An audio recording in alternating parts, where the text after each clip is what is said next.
Pag-uusapan natin ang 5 sureball negosyo ideas na pasok sa budget mo kahit nasa abroad ka pa. Para sa mga naghahanap ng dagdag kita o planong mag-business, may mga oportunidad na swak sa'yo. Tara, alamin natin ang mga ito.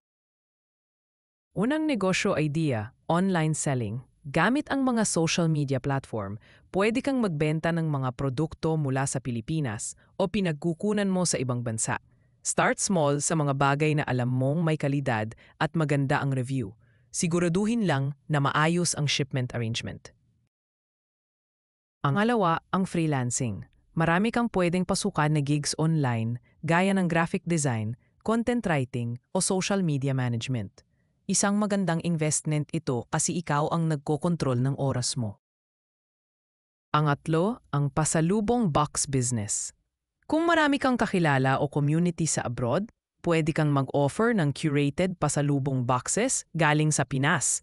Hit ito sa mga naglulung sa mga Pinoy favorites na pagkain o gamit. Pang-apat, ang food delivery service. Trend ngayon ang pagkain na delivered to your doorstep. Kung may talent ka sa pagluluto, pwede kang mag-serve ng mga cherished Pinoy dishes sa mga kababayang nasa abroad at homesick na homesick. Panghuli, ang lumang bahay conversion. Kung may lumang ancestral house kayo sa Pinas, pwede mo itong ipaupahan o gawing Airbnb. Kahit nasa abroad ka, madali na ang maintenance dahil sa mga property management services. Yan ang 5 sureball negosyo ideas na pwedeng mapasukan kahit OFW ka pa. Piliin ang swak sa interest, skills at capital mo. Tandaan, sa bawat negosyo, mahalaga ang sipag, tiyaga at tamang strategy. Kung may tanong, comment lang sa baba at pagtulungan natin yan. OFW ka? Nasa abroad ka man ngayon, pwede ka pa ring magsimula ng sariling negosyo sa Pilipinas. At ito ang online selling. Paano ba to? Simple lang. Sa panahon ninyon, lahat halos nasa internet na. Gamit lang ang cellphone at stable na internet connection, pwede ka nang maging online seller. Pwede kang magbenta sa mga popular e-commerce platforms tulad ng Shopee, Lazada, TikTok Shop o kahit sa sariling Facebook page mo. At syempre, kung gusto mong simplehan pa, pwede rin sa mga buy and sell group sa Facebook. Anong mga produkto ang patok sa mga Pinoy buyers? Mga RTW o ready-to-wear na damit. Uso ang ukay-ukay live selling o pre-loved clothes. Beauty products at skincare essentials like sabon, lotion, whitening products.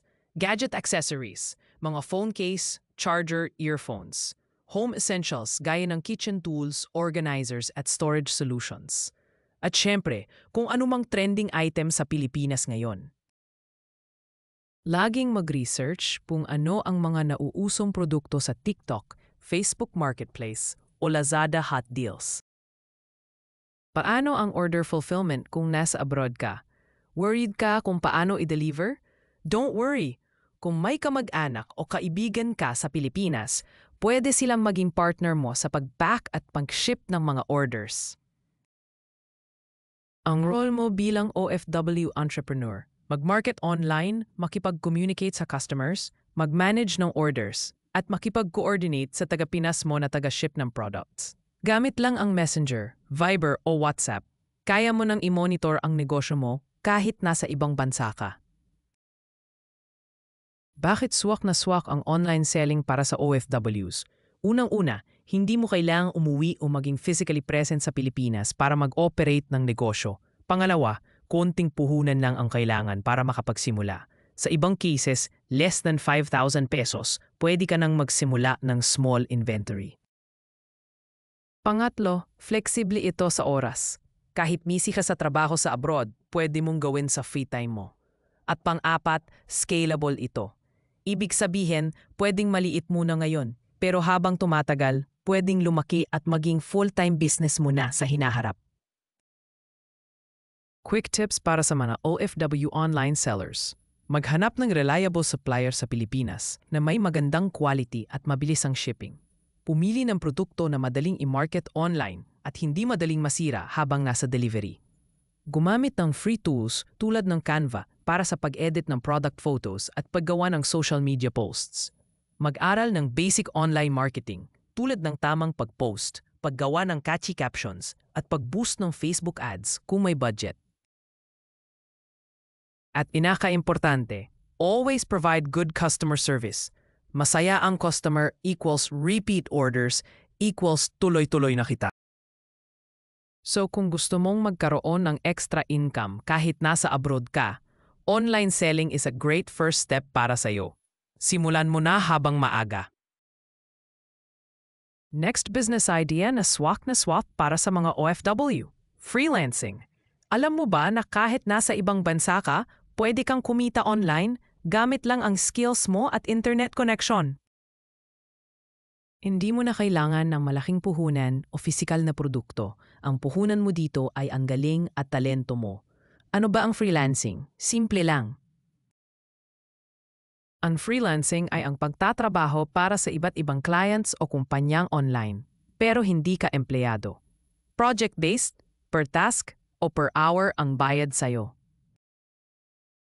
Example ng mga freelance gigs: graphic design, gumagawa ng logo, social media posts, marketing materials; content writing, gumagawa ng blog articles, website content, o social media captions. Virtual assistant (VA), nag-aasikaso ng admin tasks tulad ng email management, data entry, customer service. Social media manager, naghahandle ng Facebook, Instagram, TikTok accounts ng mga negosyo. Video editing, gumagawa ng YouTube videos, short-form content o ads. At marami pa iba tulad ng SEO, web development, at online tutoring. Bakit perfect ang freelancing sa OFWs? Una, flexible ang oras. Pwede mong gawin sa free time mo, before or after ng shift mo sa trabaho abroad. Ang alawa, location independent. Kahit nasa Saudi, Dubai, Japan o kahit saan ka pa, pwede kang magtrabaho online. Ang atlo, minimal capital needed. Kailangan mo lang ng laptop o cellphone at stable na internet connection. At pang-apat, maraming opportunities sa freelancing platforms ngayon. Saan ka makakahanap ng freelance jobs? Upwork.com para sa international clients. Online Jobs PH para sa mga clients na naghahanap ng Filipino freelancers. Fiverr.com for gig-based projects. Freelancer.com, maraming variety ng trabaho. Pwede ka ring mag-post sa Facebook groups or LinkedIn na naghahanap ng freelancers. Quick tips sa pagsisimula ng freelancing bilang OFW. Una, alamin kung ano ang skill na gusto mong i-offer. Kung mahilig kang magsulat, go for content writing. Pangalawa, gumawa ng magandang profile sa freelancing websites, lagyan ng sample works, clear description ng skills mo, at professional photo. Pangatlo, mag-aral muna ng basic freelancing skills. Maraming free tutorials sa YouTube on how to start freelancing as a beginner. Pang-apat, maging patient at consistent sa pag-apply ng gigs. Hindi agad-agad makakakuha ng client sa unang try, pero pag nagpursige ka, sure na may darating na opportunity. Bakit long-term potential ang freelancing? Kapag na-build mo na ang portfolio mo at nagkaroon ka ng repeat clients, pwedeng maging full-time income source mo na ito kahit umuwi ka na sa Pilipinas. At higit sa lahat, ikaw ang boss ng oras mo. So kung gusto mong magkaroon ng extra income habang nagtatrabaho abroad at may skills kang pwedeng i-offer online, freelancing is for you. Ang pangatlong negosyo idea para sa mga OFW pasalubong box business. Kung marami kang kilalang mga kapwa mo OFW o may malaki kang Filipino community sa lugar mo, swak na swak sa'yo ang negosyong ito. Ano ba ang pasalubong box business? Simple lang ang concept. Magbubuka ng curated boxes na puno ng mga Filipino goodies na siguradong namimiss ng mga kababayan nating abroad. Pwedeng laman ng box, Filipino snacks, chicharon, polvoron, dried mangoes, banana chips, peanut brittle, sweets, pastillas, yema, local chocolates, instant Pinoy food, instant palabok, ready-to-eat adobo flakes, bagoong at iba pa. Filipino beauty products, papaya soap, whitening lotions, herbal oils, or even small Filipino souvenir items, keychains, shirts, o native handicrafts. Depende sa market mo, pwede mong i-customize kung anong laman ng boxes. Bakit patok ito sa mga OFW? Una, maraming OFWs ang homesick at namimiss ang lasa ng Pilipinas. Pangalawa, hindi lahat ng Pinoy products ay madaling mabili abroad. Pangatlo, gusto ng mga tao ang convenience. Isang box, maraming laman, ready to enjoy.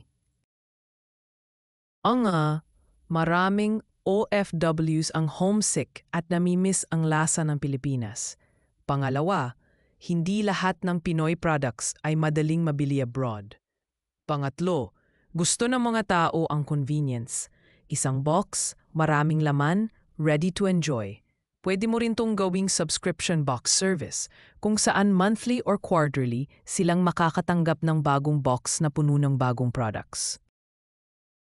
Paano simulan ang pasalubong box business? Step 1. Maghanap ng trusted supplier sa Pilipinas para sa mga products. Step 2. Mag-decide kung gusto mong mag-focus sa food items, beauty products o mixed box. Step 3.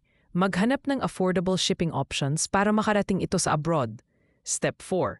Gumawa ng social media page para sa marketing, Facebook, Instagram, TikTok. Step 5. Mag-offer ng pre-orders para sure na may bibili bago ka bumili ng bulk products. Quick tip, mag-post ng unboxing videos at customer feedback photos sa social media para mahikayat ang iba na umorder. Ilang real-life examples. May mga OFW sa Dubai at Hong Kong na nag-o-offer ng Pinoy snack boxes sa kanilang mga kababayan. Meron ding mga nagtutulak ng OFW balikbayan treat box na pwede ring panregalo sa ibang OFW friends. Potential kita? Depende sa presyo ng box at dami ng orders mo. Pwede kang kumita ng 5,000 pesos hanggang 20,000 pesos o higit pa kada batch ng orders. Lalo na kung maganda ang packaging at sulit ang laman ng bawat box. So kung gusto mong simulan ang isang unique at masayang negosyo habang nasa abroad ka, pasalubong box business ang perfect na option para sa'yo. At heto na tayo sa ika-4 na negosyo idea na perfect para sa mga OFW. Food delivery service. Sa panahon ngayon, sobrang uso na ang pagkain na door-to-door delivery. Lalo na sa mga busy families at sa mga kababayan nating walang oras magluto. Bakit food delivery business? Kung mahilig kang magluto o may talent ka sa kusina, bakit hindi gawing income source ang passion mo sa pagluluto? Pwede mong i-offer. Mga classic Pinoy dishes tulad ng adobo, kare-kare, sinigang, kaldereta. Filipino desserts like leche flan, ube halaya, halo-halo. Ready-to-eat lunch packs o ulam packages para sa mga kababayan natin sa abroad. Party trays para sa mga special occasions ng Filipino community sa lugar mo. Paano mo ito magagawa kahit OFW ka? Option 1. Kung may talent ka talaga sa pagluluto at may sariling kitchen dyan sa abroad, ikaw mismo ang magluluto at magde-deliver sa mga kababayan mo sa area mo. Option 2. Kung gusto mo naman na sa Pilipinas ang operation, pwede kang mag-hire ng tagaluto o partner sa Pinas at ikaw ang bahala sa marketing at pagkuha ng orders online. Bakit swak na negosyo ito para sa OFWs? Una, food is a daily need. Kahit anong panahon may demand sa pagkain. Pangalawa, kung may Filipino community sa lugar mo, malaki ang chance na marami ang magiging suki mo. Pangatlo, pwede kang mag-offer ng pre-order basis para siguradong walang masasayang na ingredients at effort. Quick tip sa pag-start ng food delivery business. Mag-focus sa Pinoy comfort food na siguradong hinahanap-hanap ng mga kababayan natin abroad. Gumamit ng Facebook groups at messenger chat threads para sa marketing. Pwede kang gumawa ng loyalty promos gaya ng order 5 times get 1 free. Huwag kalimutang alagaan ang food safety and packaging quality. Pwede ka ring magpa-order in advance para may lead time sa preparation. Sample real-life scenario. May mga OFW sa Dubai, Hong Kong at Qatar na nag-o-offer ng lutong bahay package every weekend para sa mga kapwa OFW na gustong makatikim ng authentic Pinoy dishes. Minsan, sila mismo ang nagde-deliver. Minsan naman, pick-up point ang setup. Potential kita. Depende sa orders, pwede kang kumita ng 1,000 pesos hanggang 5,000 pesos per day o higit pa. Lalo na kung marami kang loyal customers. So kung mahilig kang magluto at may Filipino community sa paligid mo. Food delivery service ang next na extra income mo. At eto na, ang panghuli sa ating 5 sureball negosyo ideas para sa mga OFW, ang lumang bahay conversion o Airbnb business. Kung may lumang bahay o ancestral home kayo sa Pilipinas na halos hindi na ginagamit. Huwag mo lang hayaang mabulok o masayang. Pwede mo tong gawing income-generating property. Ano ang lumang bahay conversion business? Simple lang ang concept. Pwede mong ipaupa bilang long-term rental sa mga tenants o mas exciting. I-convert ito bilang short-term rental sa Airbnb o Booking.com para sa mga turista, backpackers o staycation guests sa Pilipinas. Pwede ito sa mga lugar nga malapit sa tourist spots, city centers at transport hubs like bus terminals o airports. Bakit magandang negosyo para sa OFWs ang bahay for rent, Airbnb? Una, passive income ito. Kahit nasa abroad ka, kikita ka buwan-buwan o kada booking. Ang alawa, hindi mo na kailangang bantayan araw-araw. May mga property management services na sa Pilipinas na pwedeng mag-handle ng bookings, guest check-in, cleaning at maintenance. Ang atlo, imbes na maging gastos o pabigat ang lumang bahay, magiging asset at source of income mo pa. Paano simulan? Step 1, magpa-renovate o magpa-repaint ng bahay para mas presentable at Instagrammable. Step 2, maglagay ng basic amenities, clean beddings, Wi-Fi, aircon or electric fan, clean bathroom. Step 3, mag-sign up sa mga booking platforms tulad ng Airbnb, Agoda, Booking.com o kahit sa Facebook Marketplace. Step 4, maghanap ng trusted na kapamilya o property management service na pwedeng mag-handle ng mga guests sa Pilipinas habang ikaw ay nasa abroad. Quick tip, mag-post ng magagandang photos ng property mo at mag-offer ng discounted rates sa first 5 guests para magkaroon agad ng positive reviews. Sample real-life scenario. Maraming OFWs na may ancestral house sa province na dati ay laging bakante. Ngayon, ginawang Airbnb at nagkakaroon ng extra 10,000 pesos to 30,000 pesos kada buwan, depende sa bookings. Potential kita, depende sa location at rate per night. Pwede kang kumita ng 1,000 pesos hanggang 3,000 pesos per night o higit pa kung maganda ang amenities mo. Imagine, passive income habang nagtatrabaho ka abroad. So kung may lumang bahay kayo sa Pilipinas, huwag mo nang sayangin ang oportunidad. Gawing Airbnb o rental property at simulan na ang pagbuo ng passive income. OFW ka ba na nangangarap magkanegosyo habang nagtatrabaho abroad? Gusto mo bang magkaroon ng extra income o maghanda sa pag-uwi sa Pilipinas? Yan ang 5 sureball negosyo ideas na pwede mong pasukan kahit OFW ka pa. Piliin ang swak sa interest mo, skills mo at capital mo. At tandaan, sa bawat negosyo, mahalaga ang sipag, tiyaga at tamang strategy. Kung may tanong ka o gusto mong mag-share ng idea mo, comment lang sa baba at pagtulungan natin yan. At syempre, huwag kalimutang mag-like, subscribe at i-share ang video nito sa mga kapwa OFW mo na nangangarap din magkanegosyo. Kita-kits sa next video.